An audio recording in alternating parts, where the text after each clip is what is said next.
Good evening, everybody.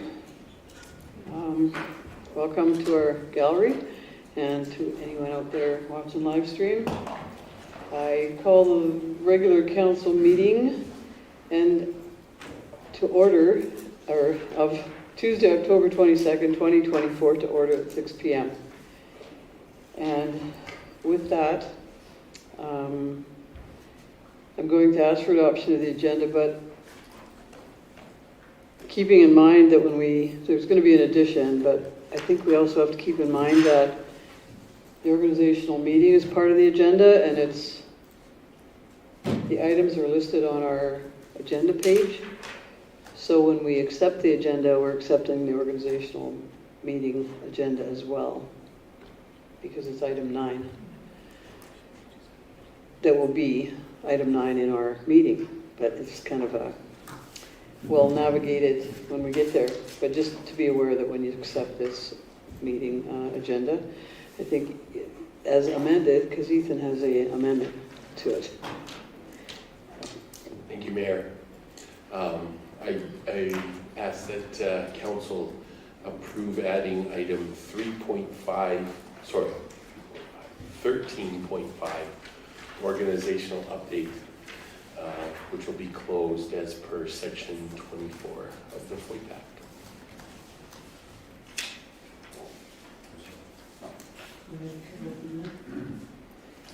So we have one or two changes, I think, that we had kind of talked about on the organizational chart. Do we need to do that now, or when we go into the organizational meeting, we make those updates and then, okay. Yeah. Do you want the motion? So just with one amendment, Yeah. accept as amended. I move the council accept the agenda as amended. All right. Any other comments, questions? Call the vote. All in favor? That's carried. We have the adoption of the October 8th, 2024 regular council meeting minutes.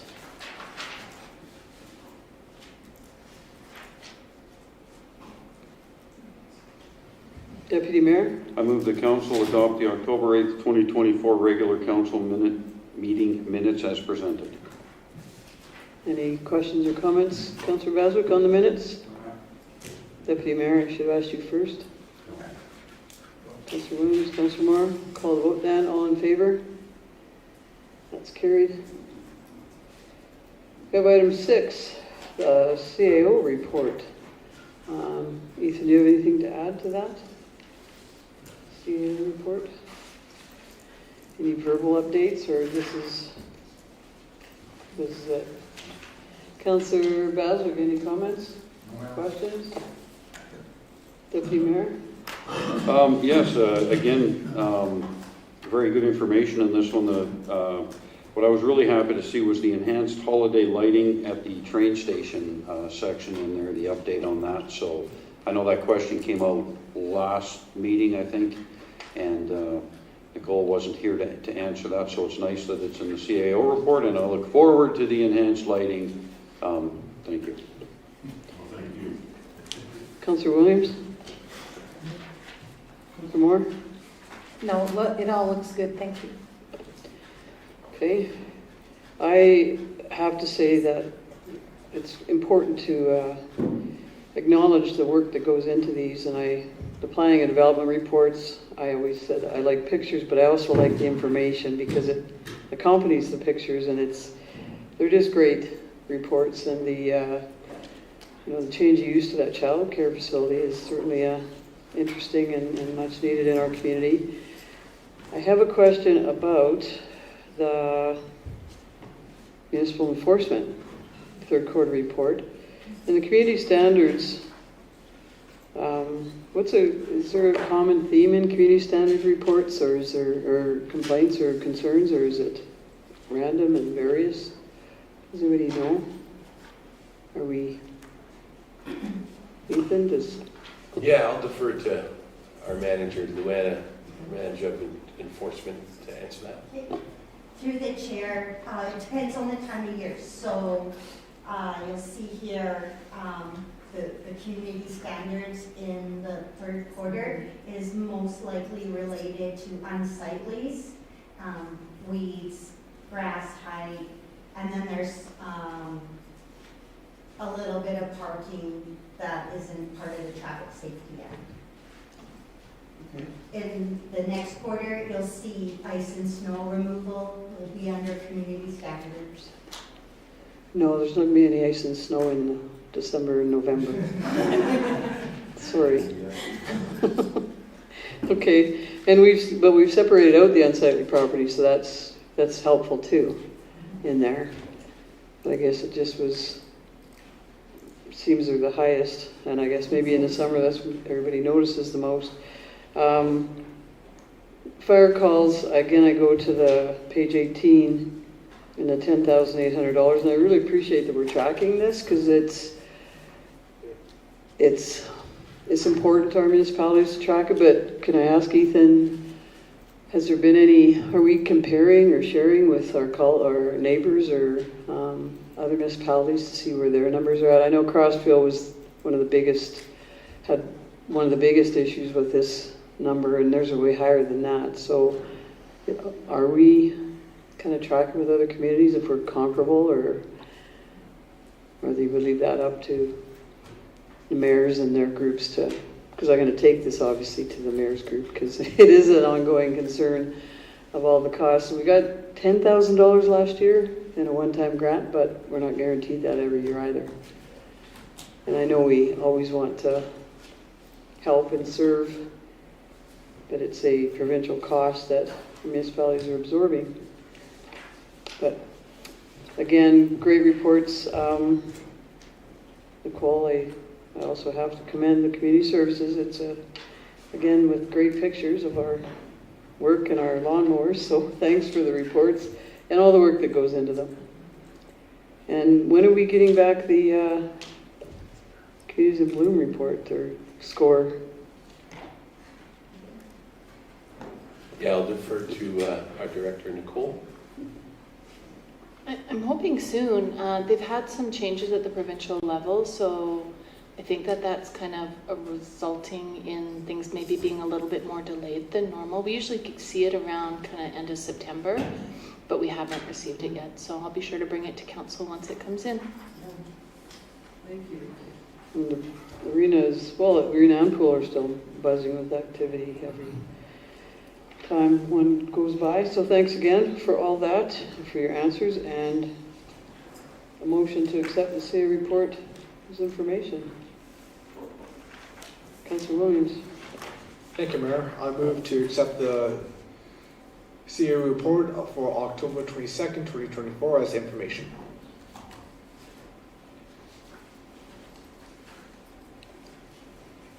Oh, okay. I had a note here, so we haven't made the motion's made. So I'm just wondering, we have this letter from Minister of Municipal Affairs about carbon tax. And I think there's a lot of talk about carbon tax, there's a lot of advertisement, propaganda. But I wonder, I'm okay that, I appreciate that this information's in here, but is anyone stopping to ask what the carbon tax money is used for? Because I know FCM gets a lot of grants out of that funding, and I would like to see that we ask the question. We're happy to answer the questions about how much we're spending, but I also know a lot of green grants come out of that FCM distributes. And are there other, what is the carbon tax being used for? I think is a big question. Instead of always just complaining about it, how are we benefiting from it? Because there's always the other side to that story. And I believe we're benefiting from it. And, we just bought an electric Zamboni last year. I think that is obviously part of that money that filters down from FCM. So would anybody be willing to make a motion after the CA report motion to ask the question and maybe write a letter to FCM just to start with, and maybe they can direct us somewhere? Because I don't like to just complain about the carbon tax without knowing that there is some value to it. And I'm not saying I support or don't support it, but if there's value in it, it'd be nice to know that too, as a council. Would anybody make that motion? Okay. Nobody wants to know what the carbon tax is being used for. I'll have to accept that then, because if I made the motion, obviously it wouldn't fly, because nobody else would make the motion. But I want it noted, I think it's important that we understand that, or I understand that, so. Anyway, there's a motion to accept the CO report as information. Call the vote, all in favor? That's carried. We have item 7. I'll get back to my page.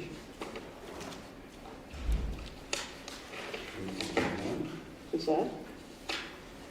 We have item 7.1, bylaws and policies, COUN 011-24, land sale acquisition and expropriation policy.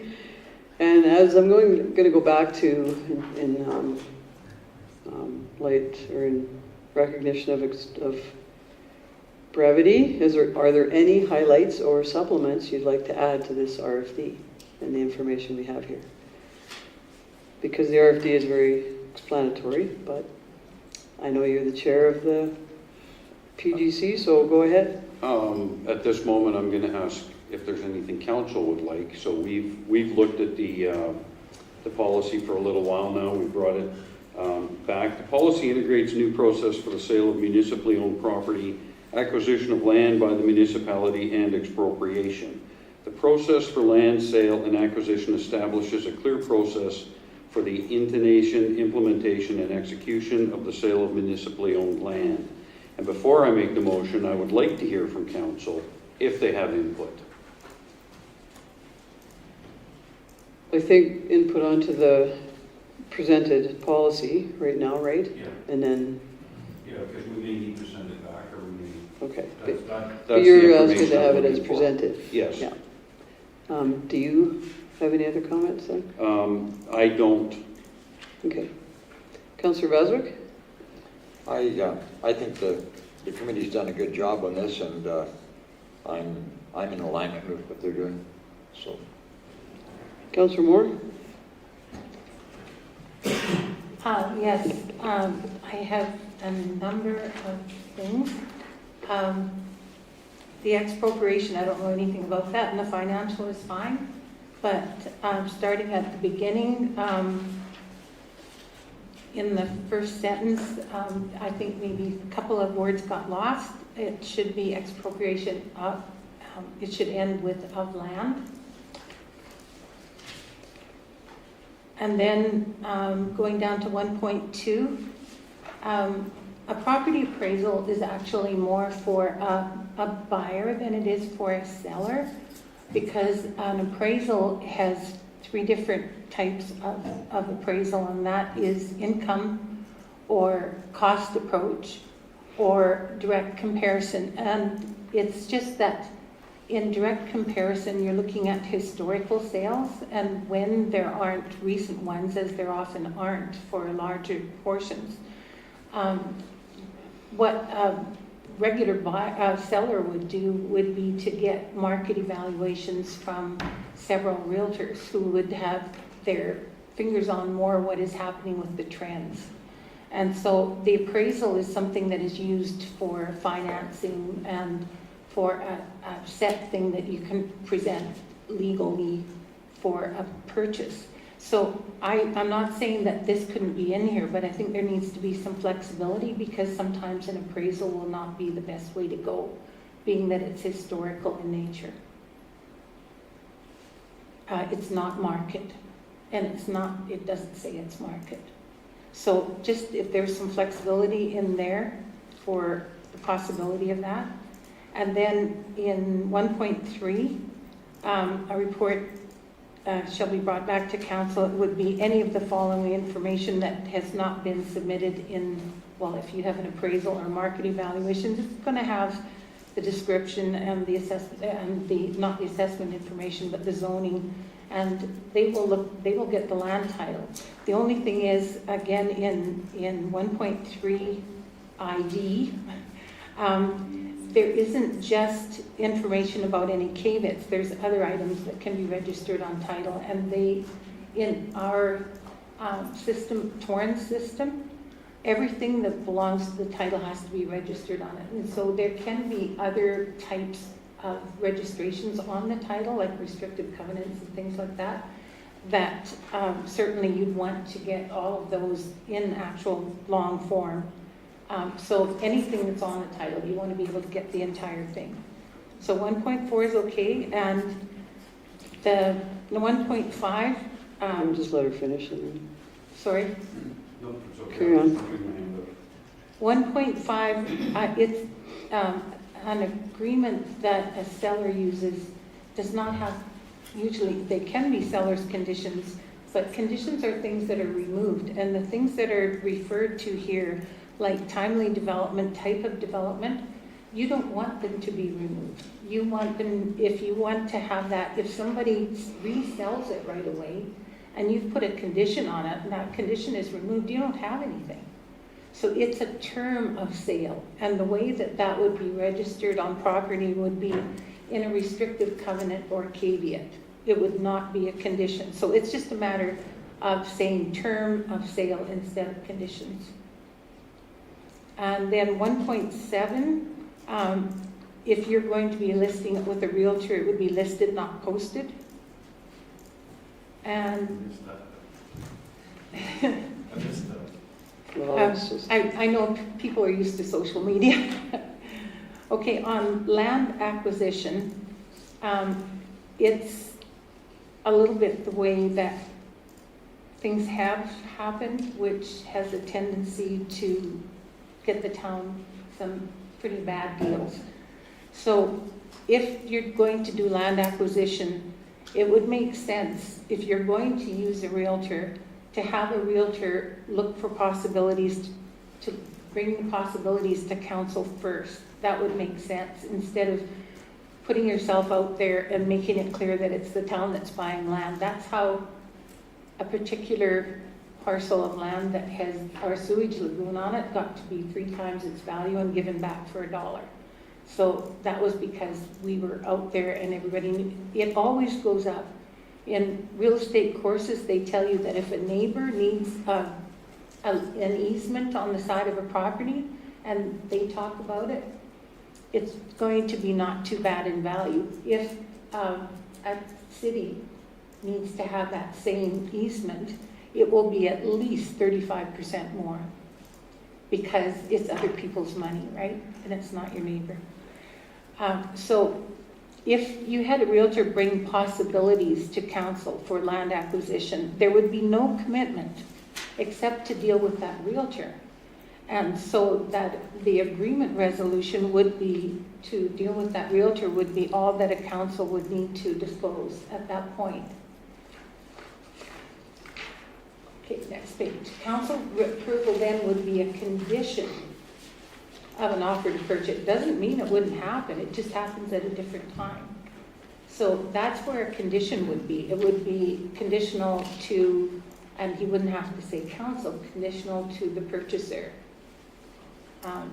accepting this offer to purchase. So that's okay, but there needs to be a 2.5, and that there is a new, I did bring the Alberta Real Estate Association first page, and also a $900,000 sale that shows that it no longer is exactly an RPR, like a real property report that you ask for. A title insurance, asking the seller to provide credit for title insurance or purchasing at the time of purchase is a good way to proactively mitigate potential future risks. Now I'm talking about garbage buried in a high school lot and things like that. Title insurance will guarantee that you get, that there aren't any bad surprises, because there are sometimes. And instead of doing it, these are new ways. Like these are things that I just found out, some of them from my daughter when I went there, because she is actively doing real estate right now. So This thing about title insurance is a new one. I knew about it in BC and other places because they don't have the torrent system. But here it has become more of an issue as people get to be more litigious as time goes by. Okay, so expropriation and financial look fine. And then on number 5.1, a motion approving a document regarding acquisition of land, such as an offer to purchase, would be better than approving acquisition of land. If you're going to have a motion out there, again, it's going to be public, especially because you're putting in things that, like a municipal address, and the value of the purchase before you actually buy it. So a motion approving the document would still have the very specific thing that you're doing without putting all of the information about the sale out there when you're vulnerable. And then I put in a 5.1A, another document, not the offer, could specify for council the way in which the purchase would be funded and any other relevant information. At the removal of conditions, just when the conditions are removed, the sale is considered firm, and that's when the sold sign goes on the sign. But at that point, the title, neither the title nor the money are in place, neither. And things have happened. I had a purchaser die, and I wasn't able to complete an unconditional sale because there was nobody there to take on the title. And that would also be when the town gave a party to the people that were supposed to have bought the Morrismont property, and then they didn't own it because the title hadn't actually transferred. So it can happen. So at that point, when the sale is considered firm, people think it's sold. It really isn't. Not until things have actually, and occasionally it will fall apart. So they don't use closing. They use the completion day is the day of possession. Closing day is not used in contracts, and you will be having a contract from a realtor. It will not have closing date in it. It will have completion day as the day of possession, and it will have removal of conditions. So close of sale can mean different things to different entities and people. And I don't think you want that confusion. Then on 5.2, because of that, when the title has been transferred to the town, I would put the following information may be concluded in a press release, because at that point it actually is yours. And there's no question at that point. And I think that's it. Can I go to Councillor Williams next, or Councillor Williams, and then you want to speak again? I have nothing for this, so. Okay. Go ahead, Deputy Mayor. Okay, you ran so many things by me I haven't. that I have, my question is long gone.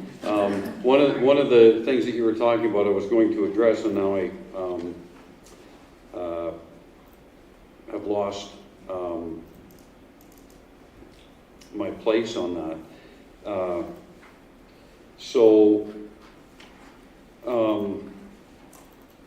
You know, you brought up a couple of points there. Some of them I don't understand because I'm not real estate. I don't know what the rest of the committee feels. But we can certainly bring this back, or we can move forward with it. I'll maybe have Ethan address it a little bit as well, because our intent was, one of the things that we were very cognizant of was if we make or receive an offer to purchase, resolution of council can't divulge that until it's all approved. Like, we understand that. That's the intent of this part of the document. But I know, I'm just going to speak and then we'll let Ethan. Just because I believe that everything the realtor's not going to let. It's just, this is thorough. in my opinion. And a realtor, engaging with a realtor, a homeowner doesn't have a long list of things to. The realtor is trusted to do the work for the town. And it also talks about blind purchasers. It talks about appraisals and the things that everybody understands. So I believe it's thorough, and there's maybe some words like posting rather than listing. But at that, saying that, the point is the realtor is going to do the job for us and guide us the right way. So I don't think a realtor is going to come in and say, oh, your word's wrong there, so I can't follow this policy of yours. And there's been we had many voices involved in this and many thoughts on it. And again, I'm comfortable with it because I believe we've got where we need to be with a realtor helping us out. And a realtor is held to the highest standard as well. So that's what I'll say, and then I'll let you were asking Ethan something. Thanks for the question. A couple thoughts, and we have marked all the recommendations.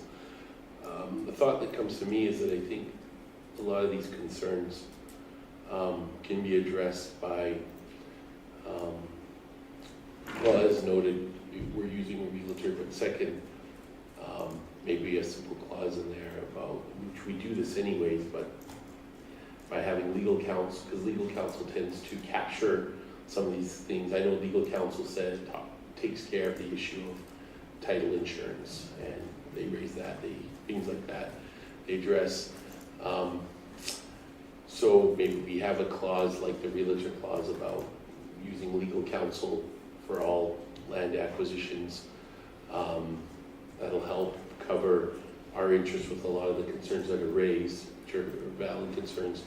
The other thought I had, considering that the observations is, but specifically with 2.1, obviously that's a good point about not wanting to show your cards when you're interested in acquiring land. That's a good point. And whether we tweak that to say something along the lines of through a strategic resolution, maybe 2.4 gets put up under 2.1 about a blind purchase that the town will use,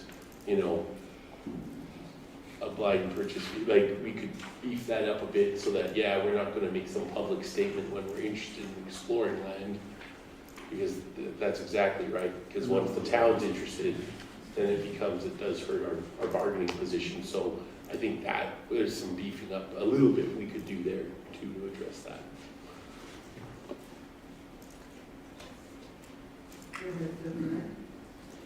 So then through the chair, because you're part of the committee there, do we want to send this back just to have that beefed up and then bring it back to approve it? Or can we just do that here tonight? Ethan? Yeah, because again, I think a few kind of high-level principle clauses will kind of provide some,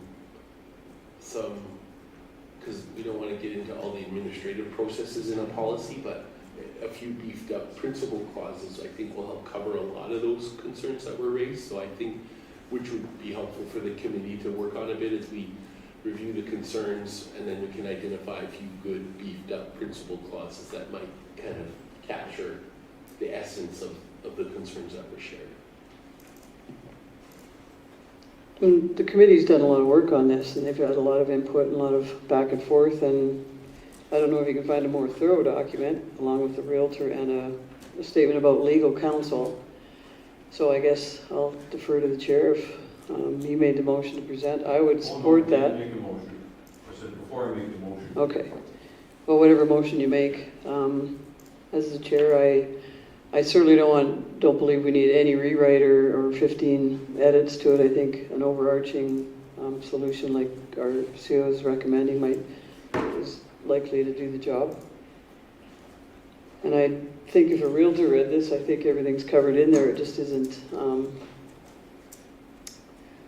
it's going through a long document that is thorough. So you make whatever motion you like, and I'll certainly support it. Just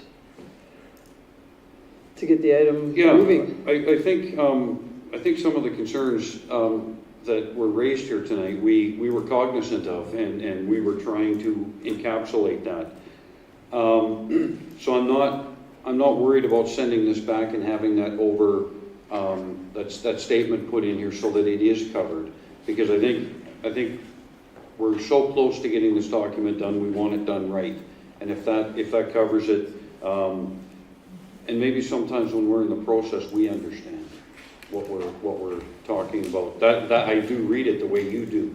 So that doesn't mean someone else doesn't see it differently. And if that can address those things, because we did talk about those things, Councillor Moore, about not releasing prices because someone, that's private information, and we were really trying to get that in here. So the motion I'm going to make then is to refer COUN 011-24 sale and acquisition of land and expropriation policy back to the Policy and Governance Committee with some recommended amendments. And if you can pass those on, that would be, then we can consider those.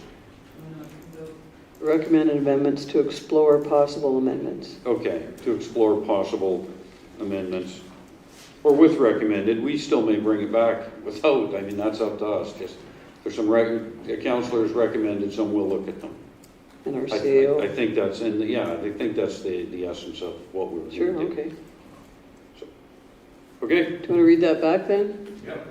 to refer Okay, you. COUN, sorry, did you mean Luana? No, that's the way you wrote it down, so go ahead. Okay, COUN 011-24 sale and acquisition of land and expropriation policy back to the Policy and Governance Committee with recommended amendments. So you didn't change anything, sorry. Yeah, okay. Any other comments? Call the vote, all in favor? That's carried. So we have item 7.2, bylaw 2024-11, council procedural bylaw. Okay, I'm the chair. You are. Any enhancements, highlights, Yes, or lots. supplements? So since the first reading, the committee made changes to sections 27.3 to provide greater clarity and a simplified process for dealing with disruptions to meeting decorum. In addition, the committee added a section under Part 5, Council Meeting Business, which provides clear guidelines as it pertains to points of order. Sections 29 through 32 specify how points of order will be brought and ruled on and challenged at the council table. All changes made since the first reading are noted in red font on bylaw 2024-11, which is attached in your... But what I'm going to do is go ahead and make the motion, and then we can discuss this. So I would like council to grant second reading to bylaw 2024-11, council procedural bylaw, and refer it to the Policy and Governance Committee for review and recommendations. Okay, anything else to add? Deputy Mayor? No, I've put lots into this one already. Okay, I'm Councillor pretty Williams? good. No, any other comments can be made at committee. Councillor Moore? Yes, so since I won't be at committee, I will make my comments here. Under 27.2, if in the usual rules of order, most jurisdictions would require a formal warning before being asked to leave, so that could be something that could be looked up. And then on number 32, it should not be just, according to any of the rules of order, it would be any member can raise a point of order, may appeal the ruling of the mayor upon obtaining a seconder. So this one, it wouldn't be just the member that raised the point of order that can appeal. It would also be any member.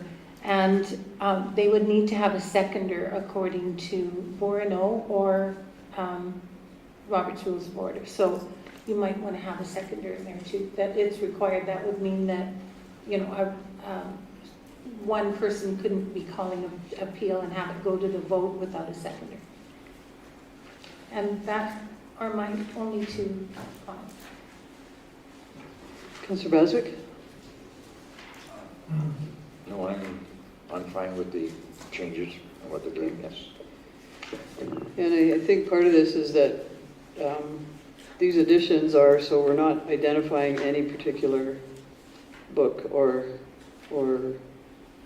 process. It's that it's our procedural bylaw, and so we follow our procedural bylaw. So that's why we're not identifying Robert's Rule, and we're not identifying, I don't know any other ones, but the committee and even at the recommendation of our CO, we don't identify a specific book to refer to because anything that has been an anomaly is here in our procedural bylaw. So that is why that is that way. And it's going back to, Ethan, did you have anything to add? No. Okay. So there's a motion to, here it is, to refer back to PGC for review and recommendation. And any other comments this time? I will call the vote then. All in favor? Opposed? No, I'm not opposed. I had my hand up too. Well, I looked at you and you didn't, but to what?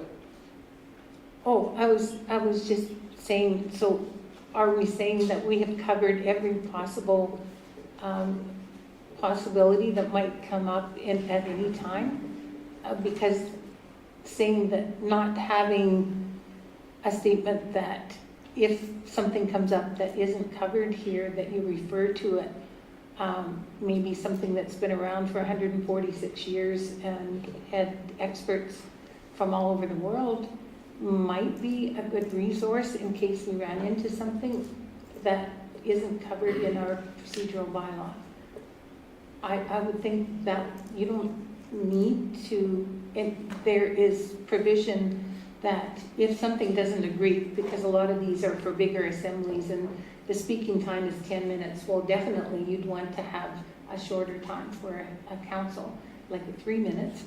But so there will be times when you will do something different, but not having anything you can refer to just doesn't make sense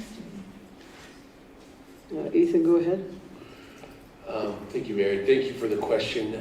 With regards to specifically citing, and the reason why the recommendation is that you don't specifically cite Robert's Rules or any specific system is because though there's helpful principles in there that kind of help as principles, you don't want to cite them because then you don't want to be governed by them specifically. Again, because of how many there are. And so the advice is that you don't actually cite them even though you use a few principles from them. And that's why we're trying to find the right principles to capture in here to keep things kind of very simple. We have a few other things we're going to look at doing before bringing it back again. A few clauses about motions, a few basic, because you want to keep, and council in their procedures bylaw is master of their own procedures. No matter what any other philosophy is, they can decide what for them, what they can all agree on are some very simple kind of principles to govern their decorum and meetings by. And so it's just important that's why we're trying to capture one of those key kind of items to help with, and that's why we're going to look at putting a few principles about motions in there. But again, that's the reason why we don't cite other documents is because we don't, and that was the advice we got from legal counsel, is because you don't want to tie your hands to now another governing document that you're now bound by. So it's again, there's helpful principles in how we do things from those, but we're not bound by them. They just provide us with some basic helpful principles, if that helps. Yeah.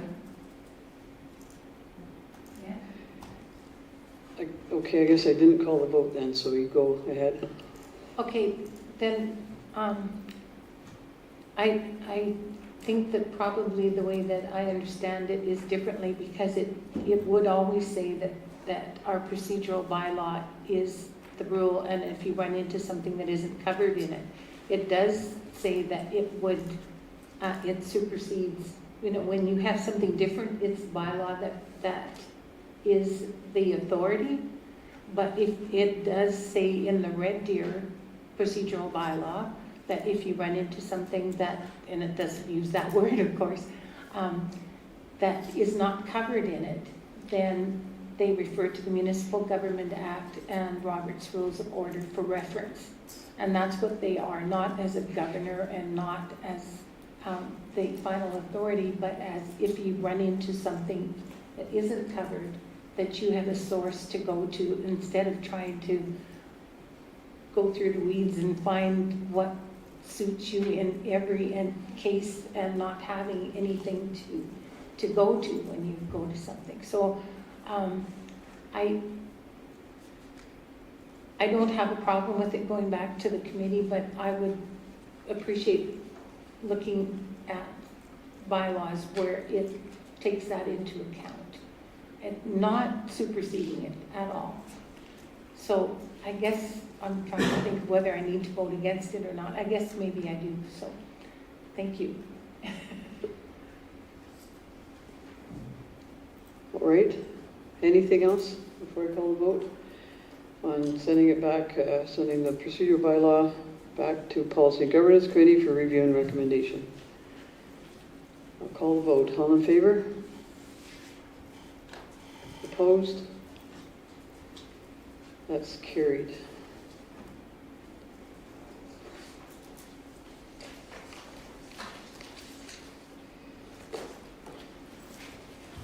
We have item 7.3, bylaw 2024-12, the municipal development plan. And I see our planning and development personnel here eagerly awaiting the vote so that they know when we're going to have a public meeting. So thanks for being here. Go ahead, Councillor Williams. Thank you, Mayor. I move that council grant first reading to bylaw 2024-12, the municipal development plan, and to set November 26th. No, not yet. Oh, it's two separate. So do you have any questions or comments? Councillor Moore, Councillor Baswick. We have our experts sitting in the room, ready to answer questions. Councillor, Deputy Mayor. Let's get this binder. I'm kidding, I'm good. No, I don't either, and I really appreciate all the the wait's been worth it, I hope. We all know we've had a long wait, but it's looking like a great document, and I like the markup copy as well as the clean copy. That's always preferred and appreciated. So anybody that wants to look at that, it's on our website, and you can go to our agenda and click on the link of additional agenda items.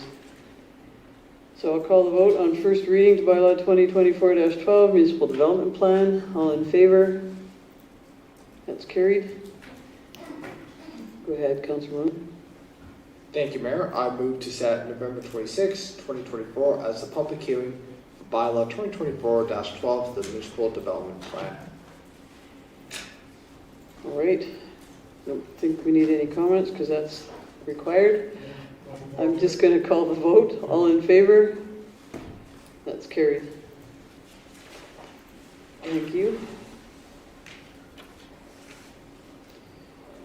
We're going to move on to business. I guess all that wasn't business up to now, so now we have the official business. And 8.1, council member reimbursement, Alberta municipalities. And I think Councillor Williams might like to speak to this before a motion's made. Yes, thank you, Mayor. Yes, so I was scheduled to attend the 2024 Alberta Municipalities Convention in Red Deer, and I was very looking forward to it. However, a handful of days before I was headed, before the conference, I was offered a a temporary contract position in Vancouver for the BC election. So I took that and I flew out a couple days beforehand. I totally regret not being able to attend the Municipal Alberta Communities Conference. I look forward to it every year and look forward to learning from other municipalities and talking to other mayors and councillors and CAOs, picking up ideas and how we could help Didsbury. And so but just due to professional development and professional opportunity, I took this temporary contract position in Vancouver, and I came back a couple days ago, and from that I learned a lot as a person, learned a lot as a staffer and a professional. So I don't know how you want to make the motion, because because it has to do with money and myself, I am asking that council look to waiving my registration fees, because I usually do not attend a lot of professional development through the year, and I know that the past couple of years I do have some money left over in my professional development, so I'm asking if council will be okay with that, and I'm also asking if I should excuse myself from this vote. I believe Ethan Councillor Williams excuse himself from the vote. 'Cause Yes, so thank you for the question, and thank you, Councillor Williams. So what I would recommend, you've spoken to the case of the matter, and now it'd be appropriate to declare your pecuniary interest in the matter, and then just withdraw yourself from the discussion and the vote of the matter. I would like to withdraw myself from the vote just because it has to do with money, and I'm asking for council to waive this and cover it through my professional development. And I don't feel comfortable voting on this matter. I feel it should be up to council to make this decision. Thanks for that. Any questions or comments, Deputy Mayor? Yeah, I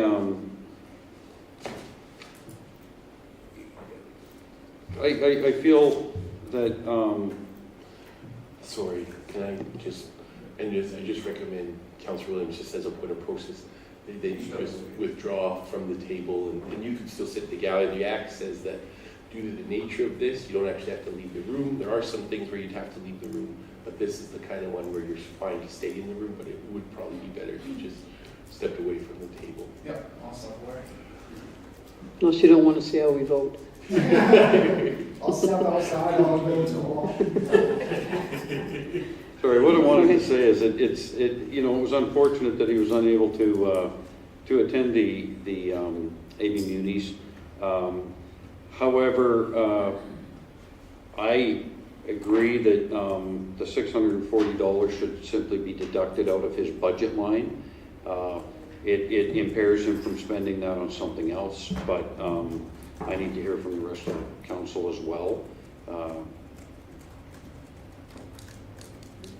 Yeah, he hasn't, well, I can't say personal things. So. Councillor Baswick?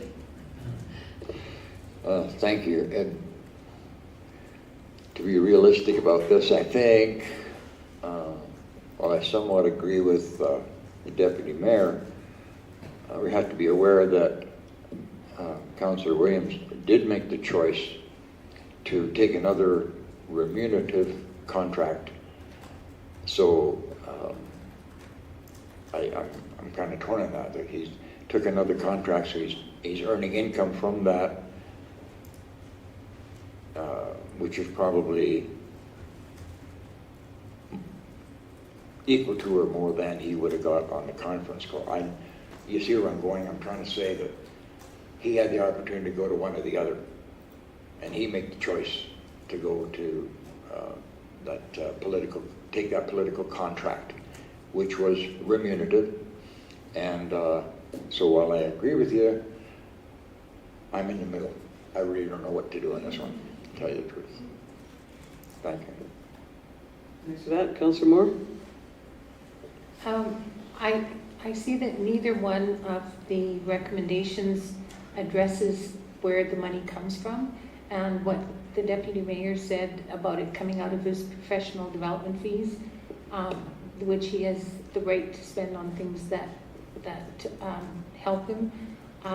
I think if it comes out of that and he doesn't have it for other things, might be better than just saying to waive it, which might sort of be a compromise between the two, that it does come out of his budget for professional development as he suggested, or I guess Deputy Mayor suggested it. So I would suggest that we maybe make that the motion, that that the registration fees of $640 come out of Councillor Williams' professional development budget.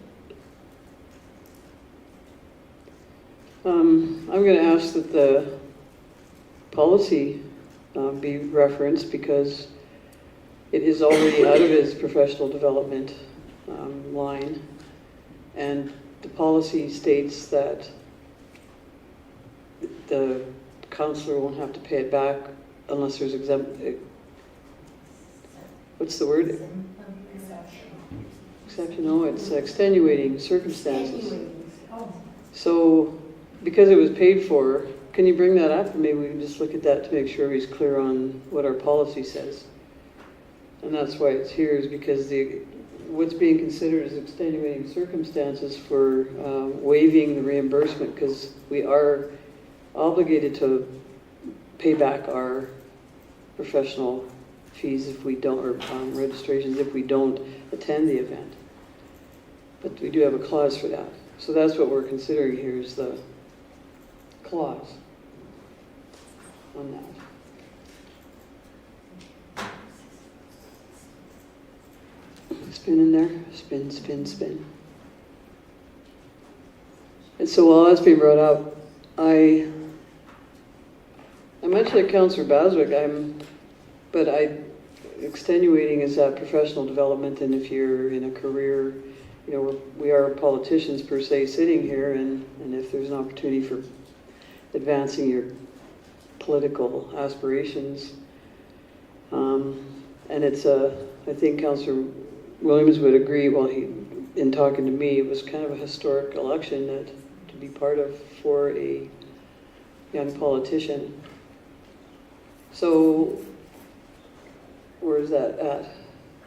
Council members will be responsible for reimbursing the town the registration fees for non-attendance unless due to extenuating circumstances as approved by council. So I guess the question here is, were there extenuating circumstances the council wants to consider that he doesn't have to reimburse the municipality?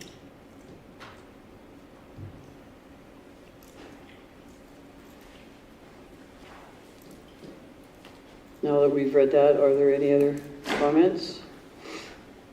Councillor Baswick? Yeah, I guess you have to define extenuating circumstances. I look at that as bereavement, that type of thing. Choice is not extenuating, in my opinion. But at the same time, giving further thought to this, it's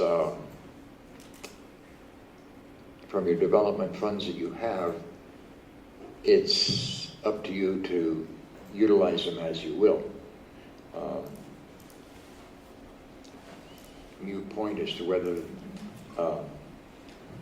reimbursement is required, because I chose to spend this amount of money and then I chose not to attend, but it's still out of my account and I should be able to spend that where I want, kind of thing, without recourse in my thinking. So I moved in a different direction after convincing myself.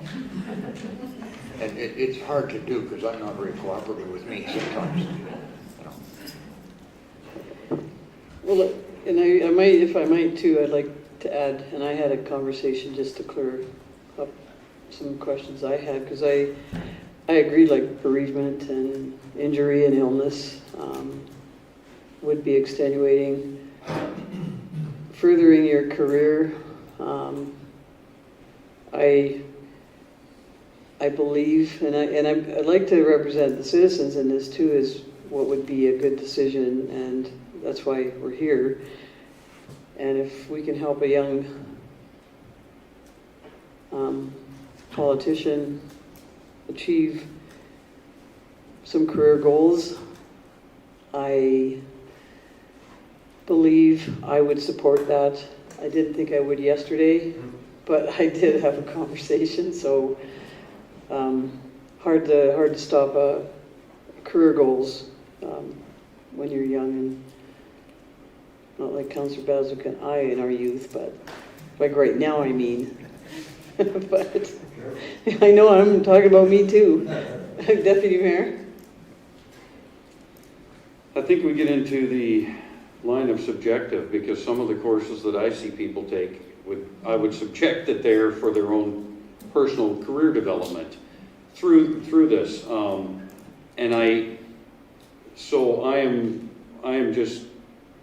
I'm okay with allowing the budget line to be paid for by professional development. It stops that money from being spent. It doesn't allow him to do something else. He has missed that opportunity, be it a $600 expense. Had he gone, he may not have learned anything anyway. I don't know. Wow. There's an Alberta municipalities rep sitting in this gallery, and I don't think they take kindly to that comment. Because those conventions are very good and valuable, you know. Any other comments? Councillor Moore? All right, so we have, did we have the motion yet? Okay.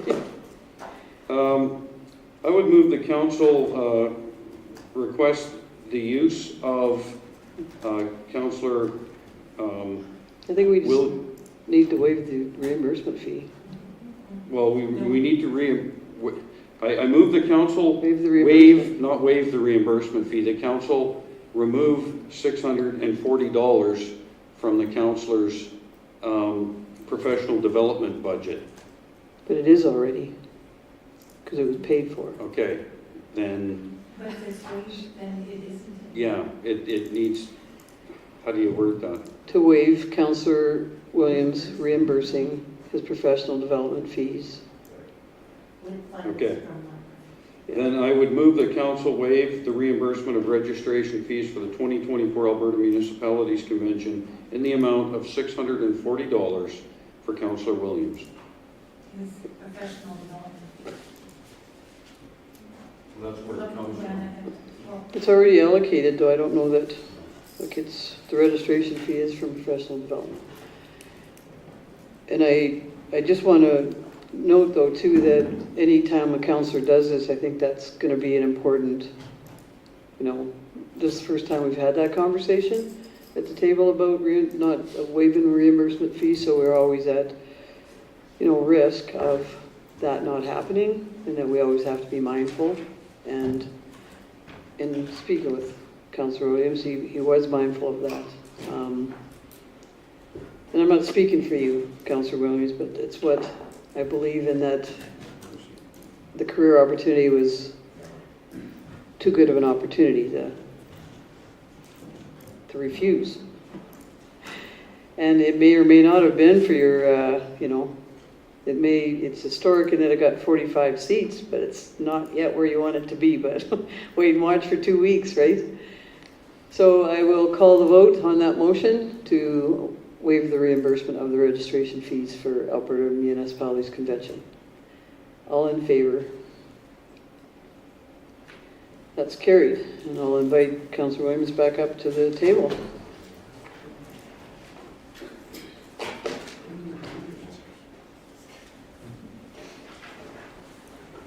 We have item 8.2, Business East Reservoir Funding Structure, and Councillor Moore is the chairperson of that. And do you have anything supplementary or any highlights of that RFD?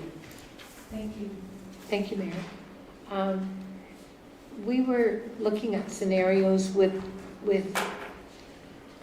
more money being taken out of our water reserves when we went into the committee, but there is uncertainty regarding some of the, like the connections, and it could be as much as 2.7 million. That may be in addition to what we were looking at before. And so we need to be able to make sure that what we're borrowing is going to be enough.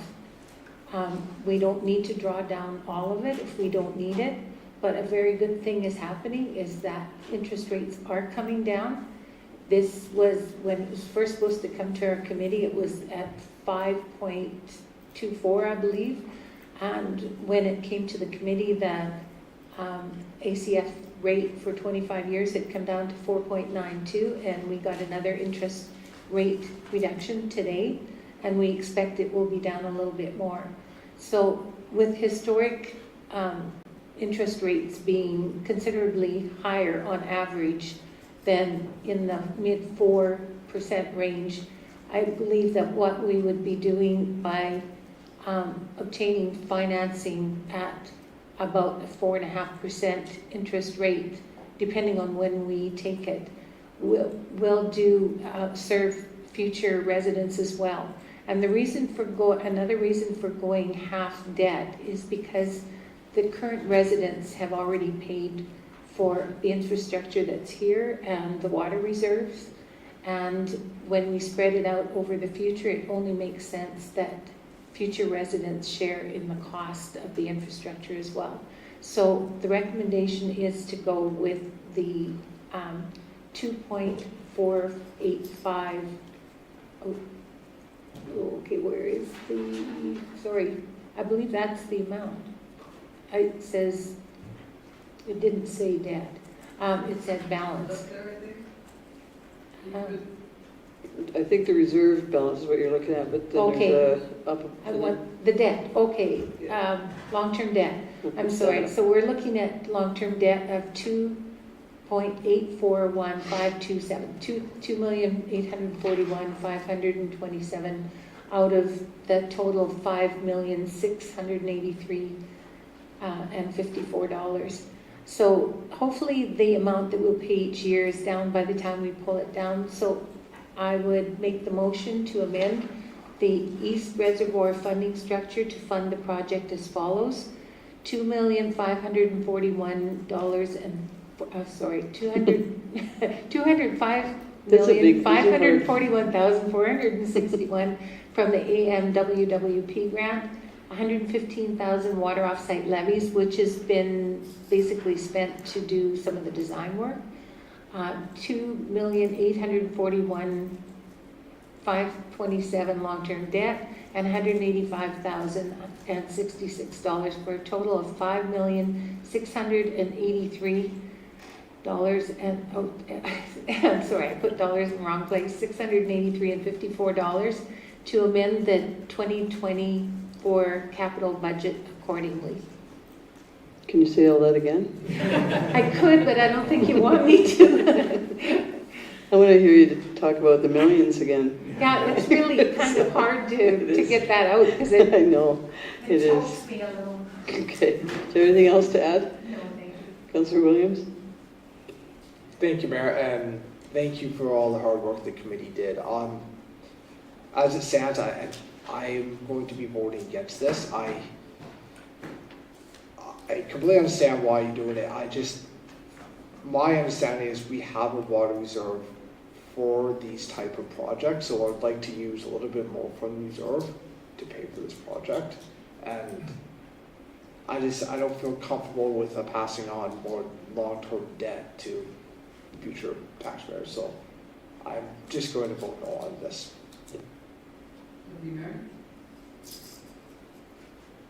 So I think I've been on council tonight 7 years, and I've yet to have this question ever brought to us about borrowing.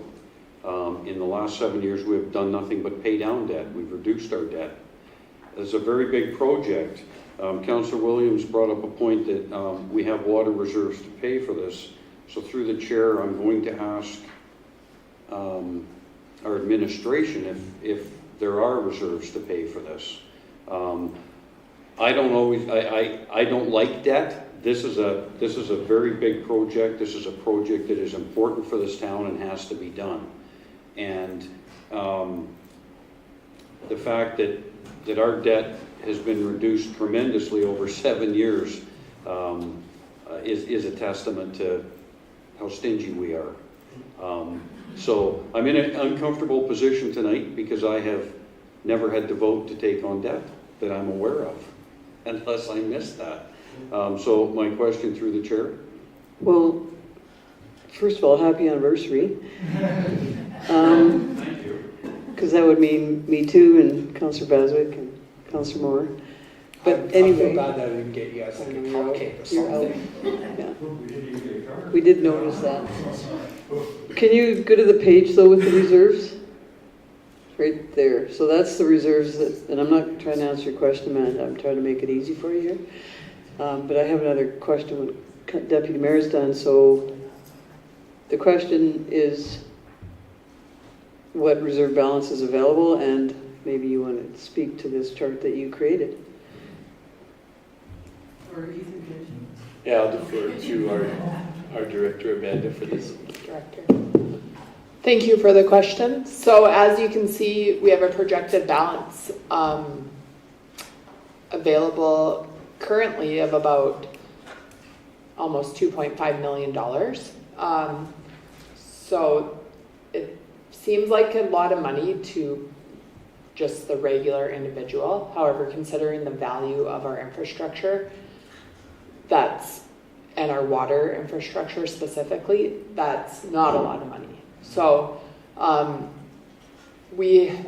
we're making this recommendation to the committee and the committee deciding to bring it forward, they're considering future water projects that may need those funds to pay for those projects, such as continuing the flow of water throughout the town, which, because of the new reservoir, are going to be required, bringing the water across to increase the fire flow on up by 20th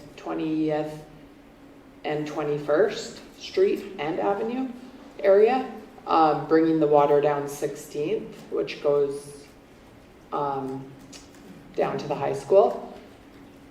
Those are additional projects in the future that aren't direct costs of the reservoir that we're talking about in this project, but we're going to need money in the future to pay for those. So I suppose that if you're going to not take on the debt now, you will for sure need to take it on later. So you're just kind of deferring that. And the East Reservoir, there is taking on debt for municipality.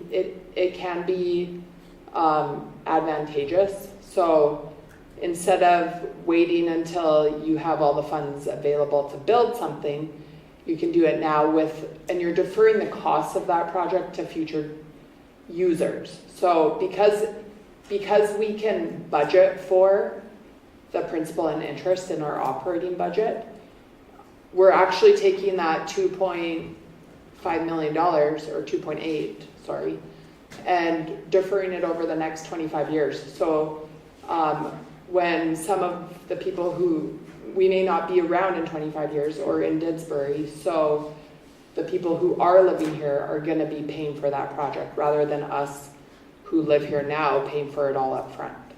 So when you're using reserves, you're using money from past residents to fund the project, and when you're using debt, you're taking money from future residents to pay for the project. So a project like the reservoir, it makes perfect sense to use debt to borrow and extend the costs over time. And speaking of our debt, we are required by the MGA to have only a certain amount of debt because we're a municipality. So it's what is called the debt limit and the debt servicing limit. So as of December 31st, 2023, each year it's published in our audited financial statements, we had a debt limit of about just over $20 million. And we had debt outstanding, so that's the debt that we still have to pay off, of $2,088,000. So we had a debt limit available of $18 million. So really quickly doing the math, only like 0.1, well, I don't know why I need my calculator for that, but 10% of our debt limit is used currently, and it'll go down even further in 2024 because this year we paid it off further. And then the other part of that calculation is debt servicing. So that takes your principal and your interest payments. That's your debt servicing costs. You also have a limit on what you can, what that number can be. So at the end of 2023, we had debt servicing available of $2.7 million. And so adding a $200,000 basically is your payment that you're going to be adding to that. You're adding $200,000, but you have $2.7 million available in debt servicing. So with that being said, did I answer your question? Yeah, and I would just like to clarify, I'm not afraid of debt, I just don't like it. I'm against it. However, certain things that we do in life, we just don't have capital to pay for, and mortgaging would be an example. Most people need to mortgage a house. And if we look at it that way, I was really hoping to not have to, but I think that I have to support this because we need this project. And then secondly, I don't want anyone to take that I meant tonight in particular was our 7th anniversary year. It's just that it's our organizational meeting, so I'm just saying it's been 7 years. I don't know if it's to the date. So it was 16th of October in 2017. Anyway, thank you for that. Councillor Baswick.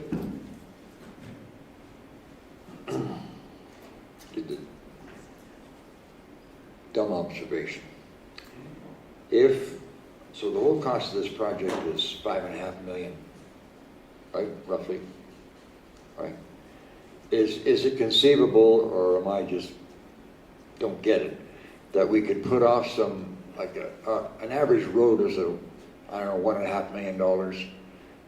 Can we forego some of those things for a year or maybe even 2, unless they're absolutely necessary to lower the debt that we're going to be taking on here?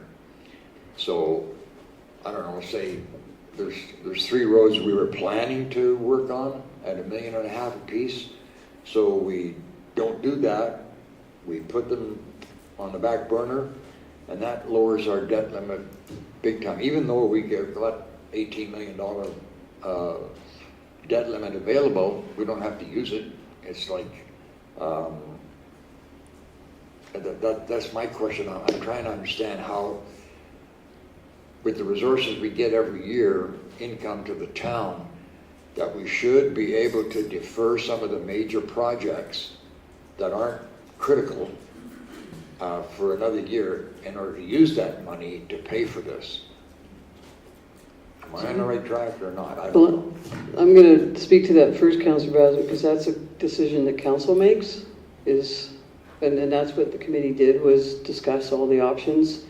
And council discussed this a while back too, and came up with that. What month was that in? That was in the spring or early or late winter. The first scenario, could you just go to that first scenario?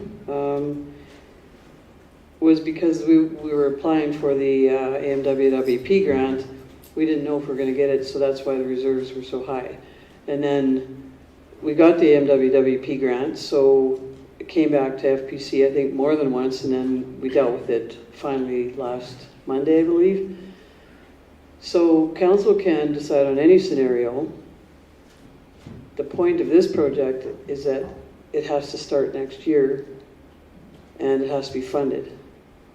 So I certainly defer to council needs to make this decision if they like this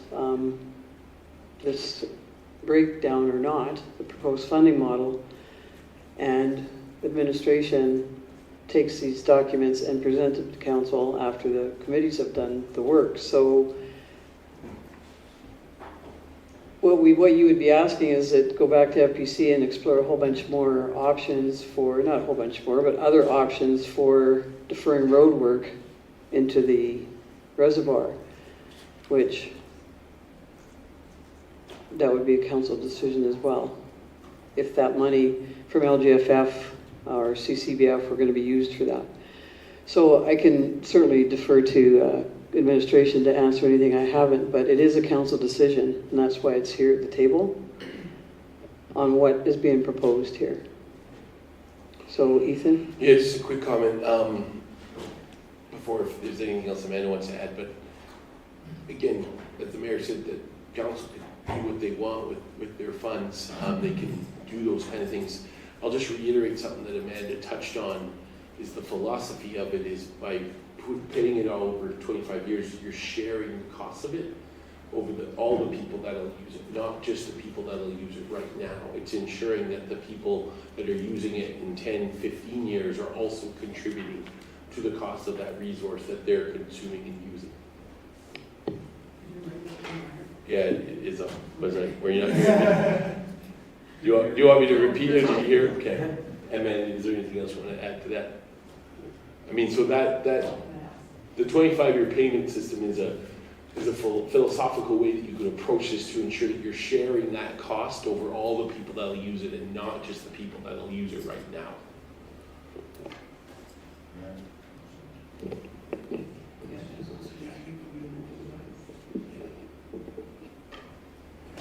Mayor, is it okay if I touch on the question that Councillor Baswick asked as well? About using road money? Yes, please do. Okay. So with regards to money for roads and using that, I mean deferring projects using that money here, what we try to do when we recommend funding models is we keep utility departments such as this water reservoir separate from things that would be funded from taxes. So typically we stay away from, or we try to stay away from using our capital grants for the water and wastewater projects because we want to keep them to offset taxes.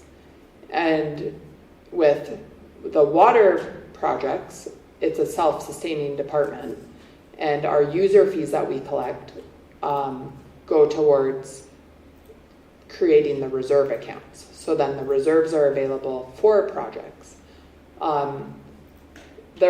Because this project already got the AMWWP grant, I don't recommend using our LGFF money or our CCBF to also fund this further. The same thing that I mentioned about future water projects being kind of on the docket for connections, we also have a lot of road projects that we're going to want to, that administration will bring forward over the next 5 or 10 years that are also going to have limited resources. So to kind of steal from that pot to fund this right now, I think that I would not recommend it, just based on looking at the multi-year capital plan, and you kind of use the term defer what's not critical. Well, we are bringing basically the critical maintenance activities for your consideration. So it's hard to say that, like, we're not bringing things that don't need to be done. So deferring, there isn't anything not critical, I guess, that we're gonna bring you for your consideration. So hopefully that helps answer your question a little bit.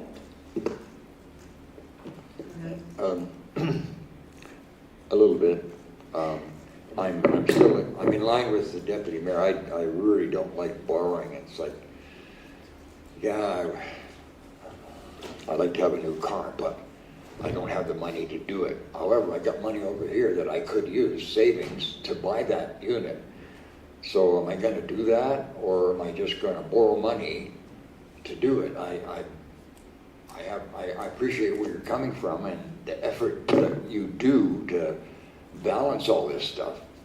But it just seems to me like it's all one pot.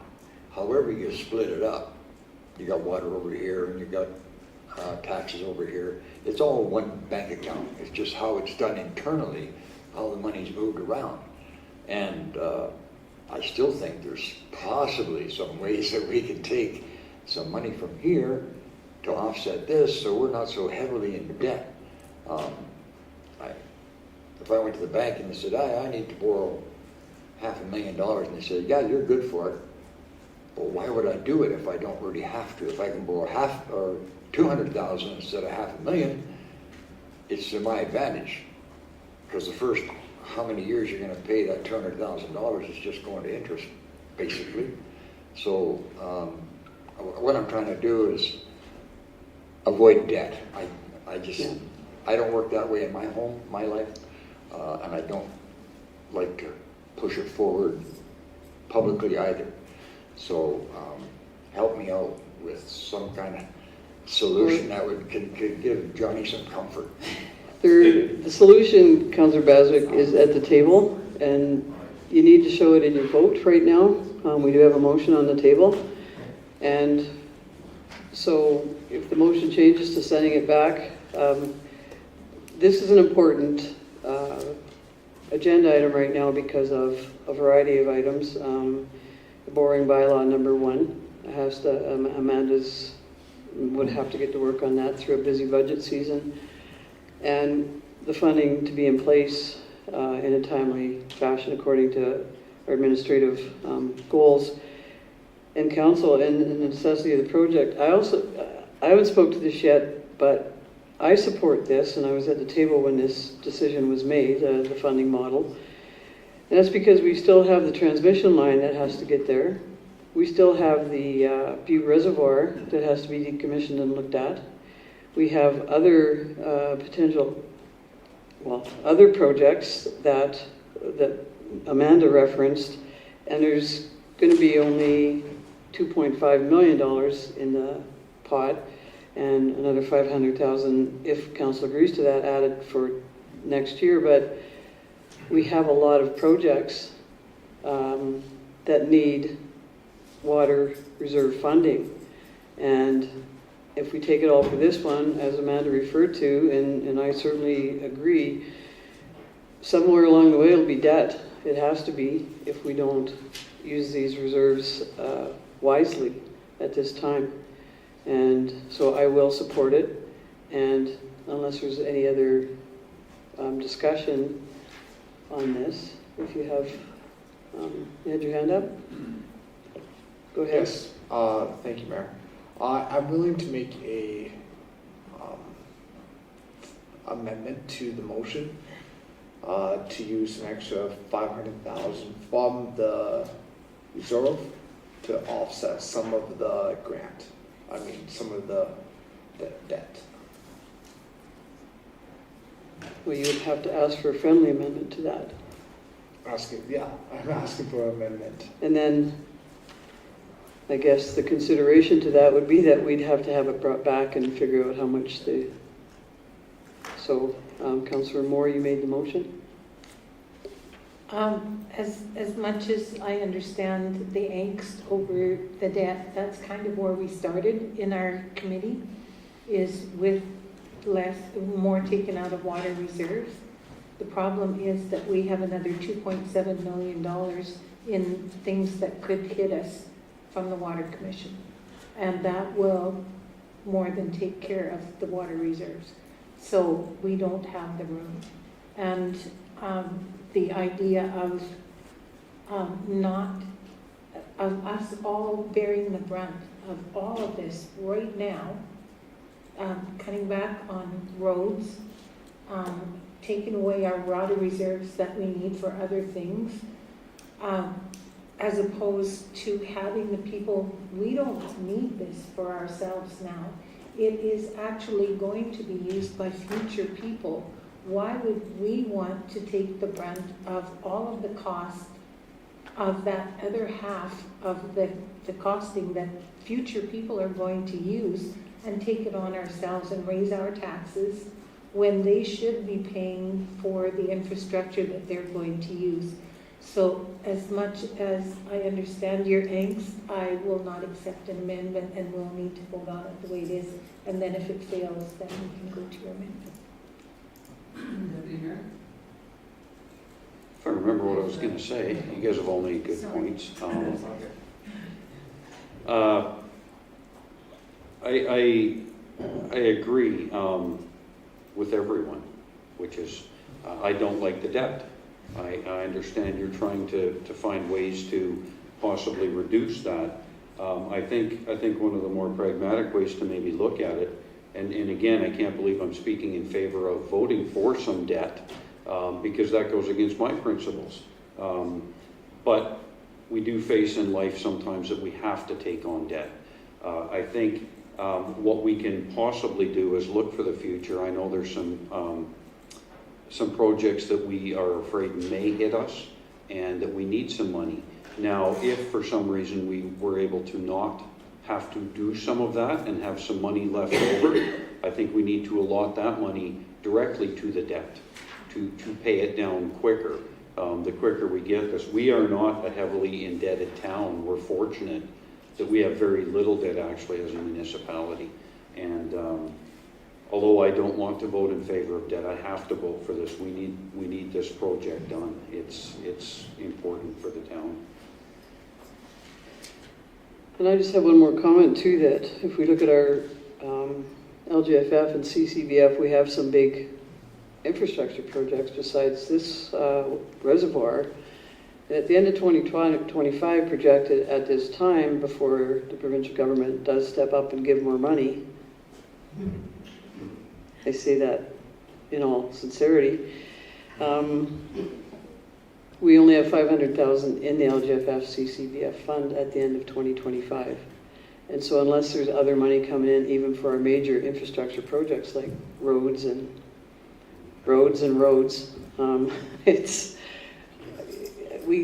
just don't believe there's another scenario, and there's been a lot of thought put into this. So having said that, I think everybody is done with comments. There's a motion to amend the East Reservoir funding as identified on our screen, and well, it's not there on our screen at this point. I'm not going to read it all again, but for a total of $5.683 million, and to amend the 2024 capital budget accordingly. So I will call the vote. All in favor? Opposed? That's carried. Thanks for that good discussion and thought on that. We have item 8.3, elected officials event. Motion. I can make the motion, but I don't know what council members would like to attend. Yeah, I think they just let Luana know and they can attend. Then I'll make the motion to approve those council members who are able to attend the Friends and Food Dinner event for the Central Alberta elected officials, which will be hosted by the town of Innisfil on November 13th, 2024, in the amount of $50 per person to be funded from the council professional development budget. All right, this is kind of a rotating event that a variety of councils host. So, any further comments? No. Councillor Moore? Councillor Baswick? Deputy Mayor? I will call the vote. All in favor? That's carried. So, I will now call to order the October 22nd, 2024 organizational meeting and recess our council meeting at the same time until such organizational meeting is complete. And on the organizational meeting, our first item is 9.2, the council meeting schedule. Yes? No, we did approve it at the beginning of the, yeah. Remember I mentioned item 9 is approved as part of this? That's okay. Item 9.2, 2024-2025 council meeting calendar. Councillor Moore? I move that council approve the 2024-2025 council meeting calendar as presented. Any comments or questions on it? Councillor Moore? You're done with just Councillor Baswick? Deputy Mayor? Good. Councillor Williams? Okay. I am too. I'm just wondering about the council break, and it's just a color thing. Because December 19th to 31st, and then our meeting is on the 14th, so does it carry, we consider it over on the 31st, or should that color extend to like the 3rd or something? And I should have caught that too when I saw it earlier, but is that all right? Yeah, Everybody agree? we can update the calendar. Just put the blue to January, well, even the 5th or 6th, no, 5th. Because no one's going to work weekends. Well, they might. I shouldn't say that. To the 3rd is fine. As amended? You made the motion, so you agree? All right. As amended. I'll call the vote. All in favor? That's carried.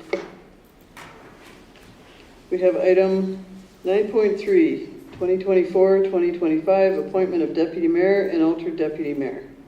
Alternate. Did I say alternate? Okay. Councillor Williams? Thank you, Mayor. I move to appoint Councillor Kurt Engel as deputy mayor to the organizational meeting in 2025. Any comments or questions? Councillor Moore? Councillor Baswick? You're making money. No, not as deputy mayor. No, there's no money. So it's not pecuniary, so no, you don't have to excuse yourself. Deputy mayor, I thought you were going to try to accuse yourself of being deputy mayor again. All right, I'll call the vote. All in favor? That's carried. Thank you, Mayor. I move to appoint the alternate deputy mayor as follows. Councillor Bill Windsor, October 23rd to 2024 to February 25th, 2025. Councillor Ethan Williams, February 26th, 2025 to June 27th, 2025. Councillor Dorothy Moore, June 28th, 2025 to October 28th, 2025.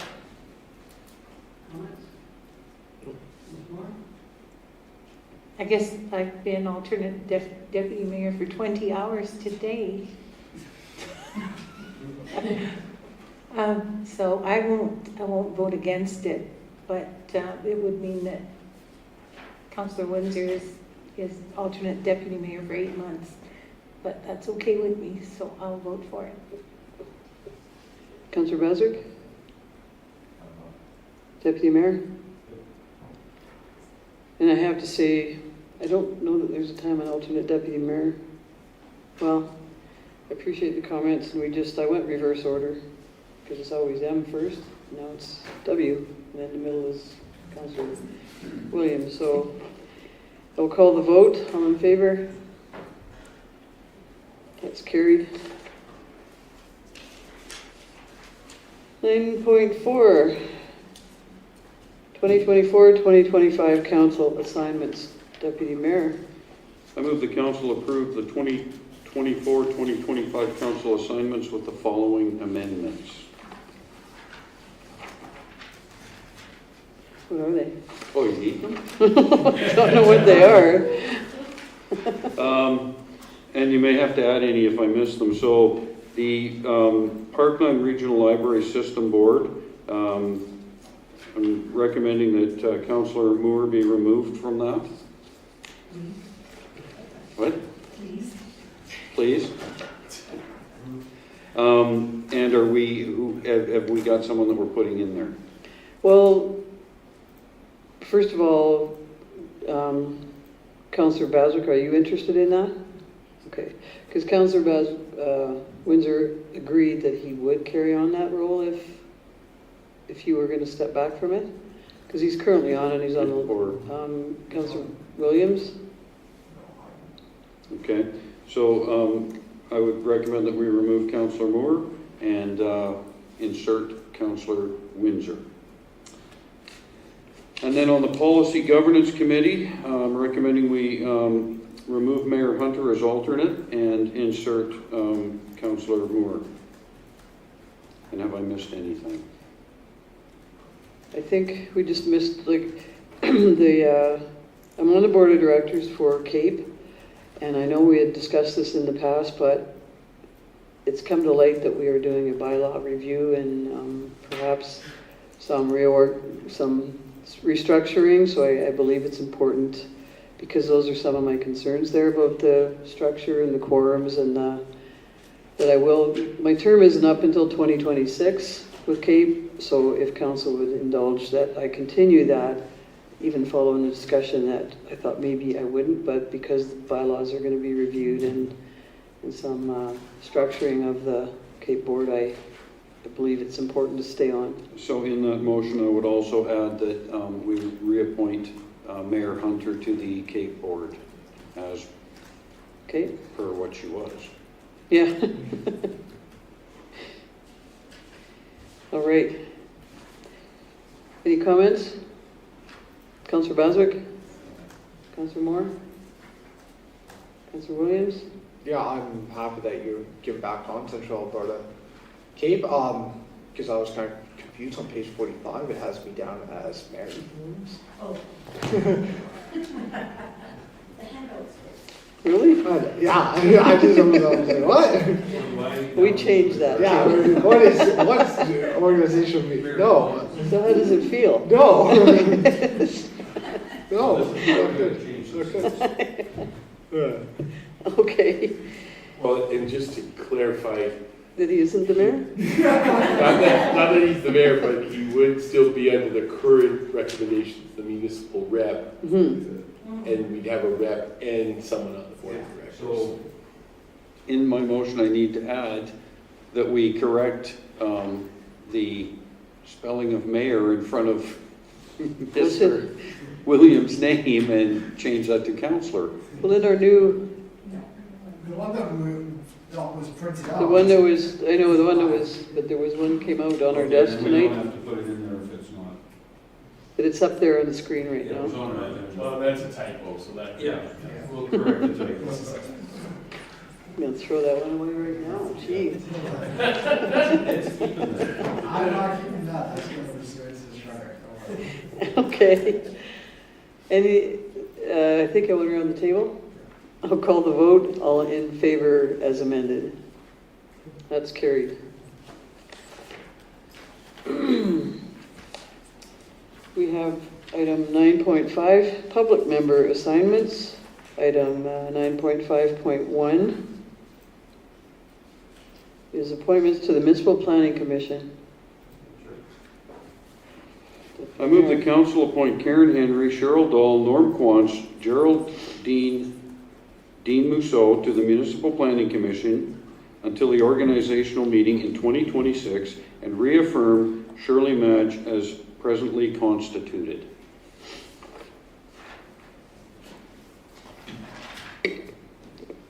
Okay. Any comments? All good. Councillor Moore, Councillor Williams? I'm excited about that group. That's a good group. Yes. Yes, and I see one sitting in our gallery, so once the vote is over, we can welcome him back. I will call the vote. All in favor? That's carried. And I believe there are some leaving too, so we'll make sure that we, oh yes, there are 2 vacancies, and thank Kelly and Craig for their time spent, and we'll make that formal and welcome our new members and current members who are being reappointed.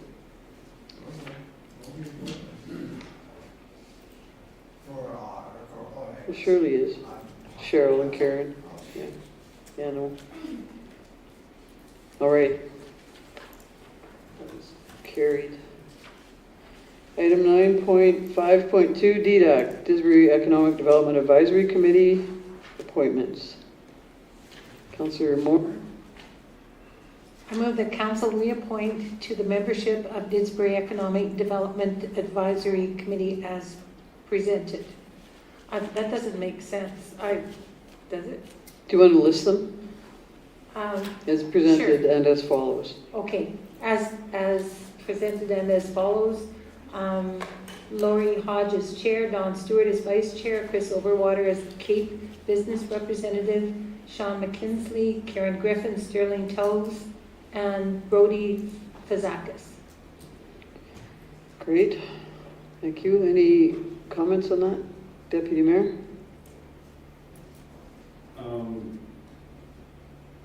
We have to approve Chris's on the Cape first. So I think he would just be put on as a member, because our next one is to approve him on Cape. So we can't approve him there. So, Amend that, please, yeah, to take off to Cape put him on business. as the member. Yes, thank you. Okay, and I believe we can vote on that then. I'll call the vote. All in favor? That's carried. And we have item 9.5.3 that the Deputy Mayor insists we vote on. Okay, So I who wants to make move the motion? the council appoint Chris Overwater as the Town of Didsbury business representative to the Central Alberta Economic Partnership until the organizational meeting in 2025. Comments? We appreciate all these new faces and people stepping up to take on these roles. Good people. Call the vote. All in favor? That's carried. And we have 9.5.4, 2024 to 2025, Didsbury Municipal Library appointments. Deputy Mayor? I move the council appoint the following Didsbury Municipal Library Board trustees to a 3-year term ending November 1st, 2027. Jennifer Bomarito and Brittany Stevens. Well done. And No comments? Councillor Bazic? Welcome to new people, new faces on the trustees, on the board. I will call the vote. All in favor?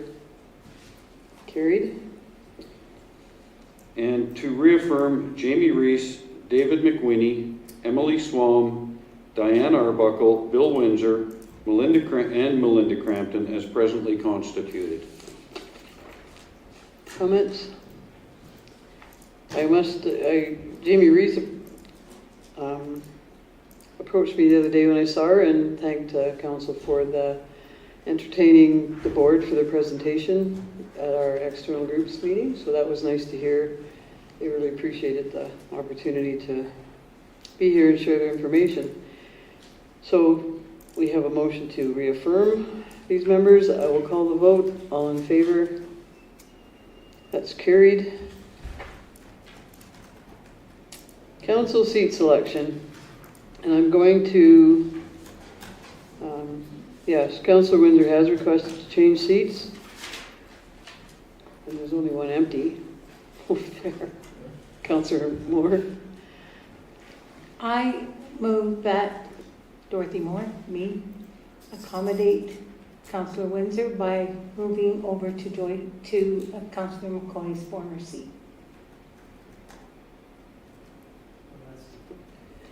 An interesting discussion. So Councillor Windsor requested to move seats, and Councillor Moore has also now indicated she would move seats. So I will agree. I'm not looking to change seats, but I will accommodate that.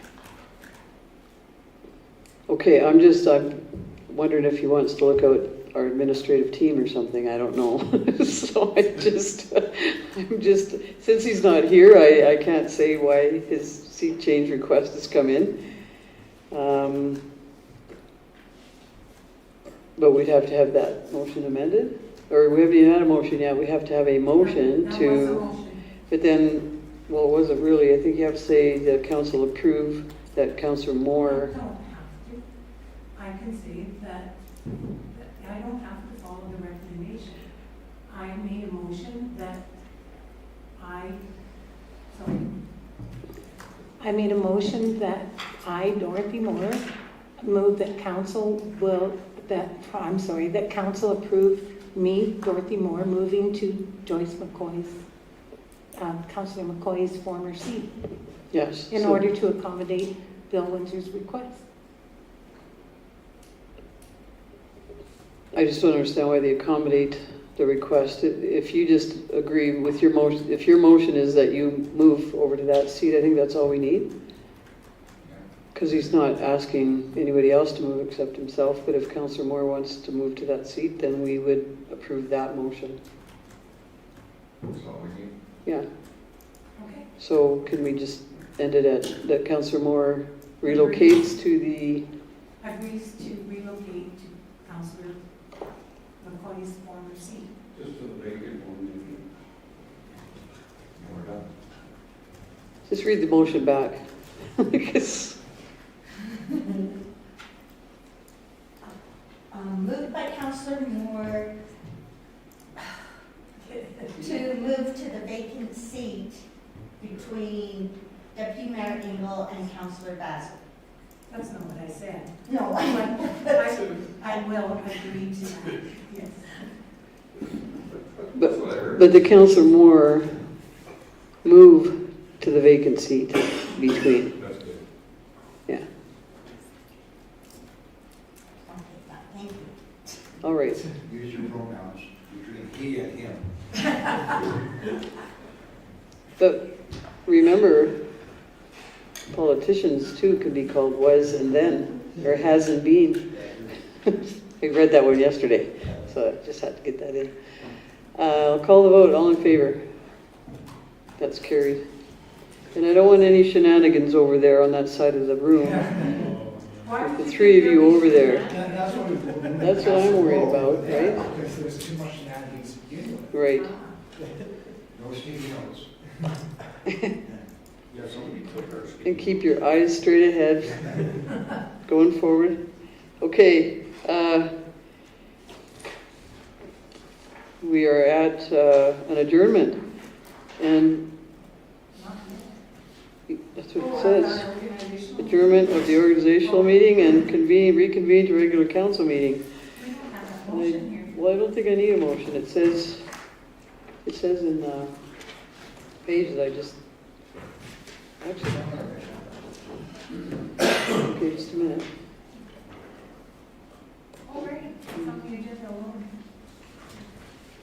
Did everybody find it, what I'm referencing? The very bottom of that page.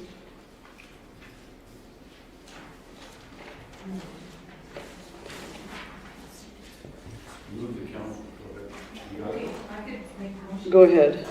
I move that council adjourn the organizational meeting and reconvene to regular council meeting. At 7:47. Call the vote, all in favor? That's carried. And now, we move on to correspondence and information. I'm so excited, the CPKC train is coming back again. Councillor Williams. Thank you, Mayor. I move to accept the correspondence provided as information.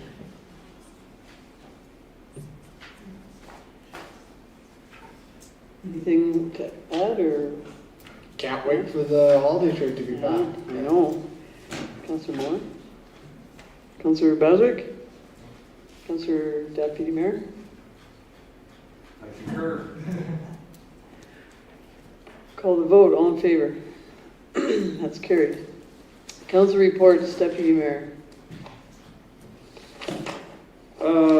Policy and Governance Committee, 2 weeks ago, I don't have the date in front of me, and you saw what we brought forward tonight, so that kind of explains what I was up to.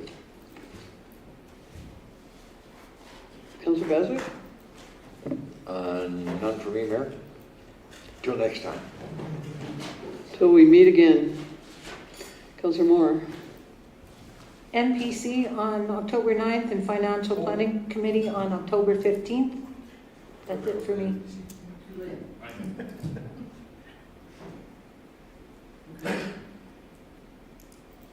Councillor Williams? Thank you, Mayor. I have nothing to report. Thank you. I was at a chamber meeting on October Gee, I had it wrote down. And they've elected an entire new board.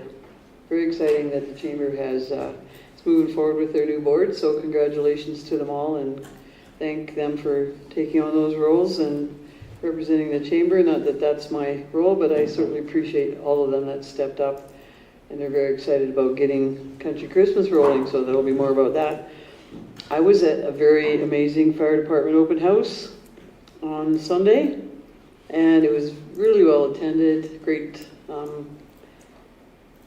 fire demonstration, or putting out a fire demonstration, but always nice to see they serve pancakes and had it from 9 to 2, so appreciate the fire department and all they do for the community and our region, and putting on these open houses too. They're always really excited to show off all that happens there. I was at the Alberta Summers Villages Convention last Friday. I was on a panel that spoke of cybersecurity, and we had ATB representative there and an ACSI Cybersecurity 101 Accelerated Program representative, so we took an hour and talked about that. So I thank the SVA committee for that invitation, and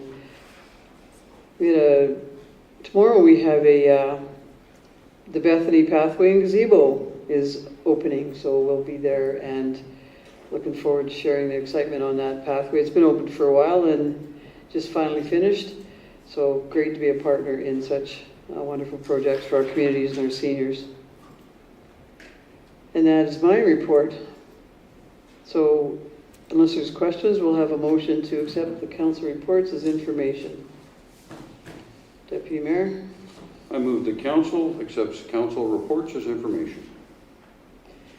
Call the vote. All in favor? That's carried. And we have a question period. If there's anyone in the, you have a question?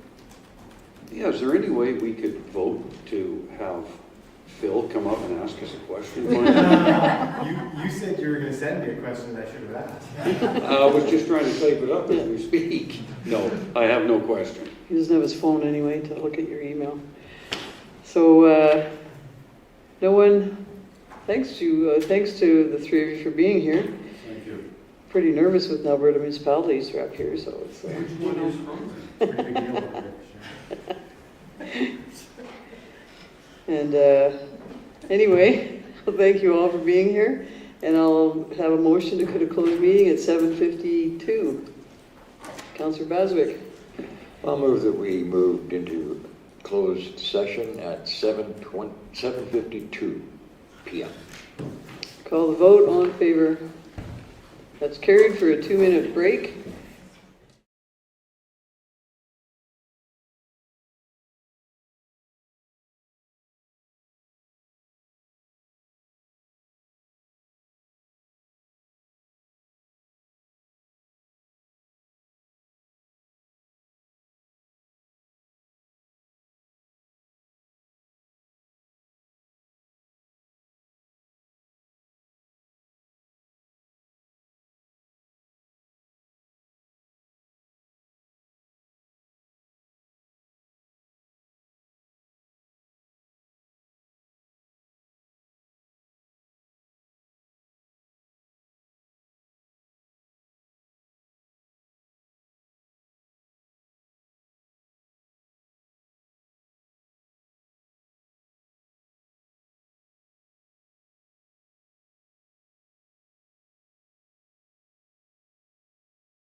Was that a thumbs up? Yep. All right, thank you. So we have item 1, campground planning. And that is Councillor Williams. Thank you, Mayor. I move to accept the campground planning update as information, proceed with the discontinuation of the winter camping program in the 2025-2026 season. I will call the vote. All in favor? That's carried. Item 2, facility planning, and that is Councillor Beswick. I would move to accept as information and approve the implementation of the visioning of the Didsbury train station. And then to finish that? Right. Oh, okay. Call the vote. All in favor? That's carried. And then the second motion, I think you'll have to read. Jocelyn? To provide a grant to Essentials for our community, funded from the community grant program in the amount of up to $3,500. But there was another account. It's, Okay. it's to both. Okay, the yep, community grant got program. you. Thank you, sorry. And Councillor Baswick, you were making that as well? Sure. No, or was that you? Okay, Councillor Baswick, just say that one more time. To provide a grant to Essentials for our community, funded from the community grant program in the amount of up to $3,500. All right, thank you. Just one thing. We had to accommodate the transition. Did you want to still have that in there? Yeah, thanks for that. So up to 3,500 to accommodate the transition. Is that the end? Okay, thanks for that. All right, I'll call the vote. All in favor? That's carried. Item 3, the Mountain View Regional Water Services Commission updates. Councillor Moore. I move that council accept the Mountain View Regional Water Services Commission update as information. Call the vote. All in favor? That's carried. And I move that council proceed to apply for a scope cost change to the existing approved AMWWP funding application to cover the cost of a new supply made and deliver a letter for submission for the scope cost change for the East Reservoir project.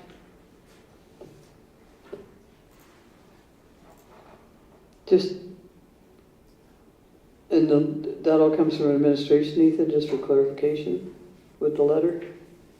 Yeah. Okay. I will call the vote. All in favor?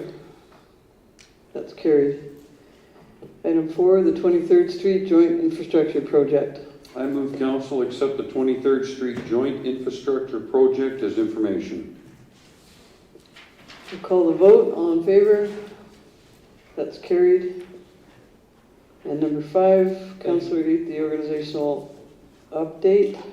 Thank you, Mayor. I move to accept the organizational update as information. I'll call the vote. All in favor? And opposed, just for reasons I've cited. And that is carried. So I have a motion to adjourn. Councillor Baswick, thank you very much. I'll call the vote. All in favor, 9:21 p.m. All right.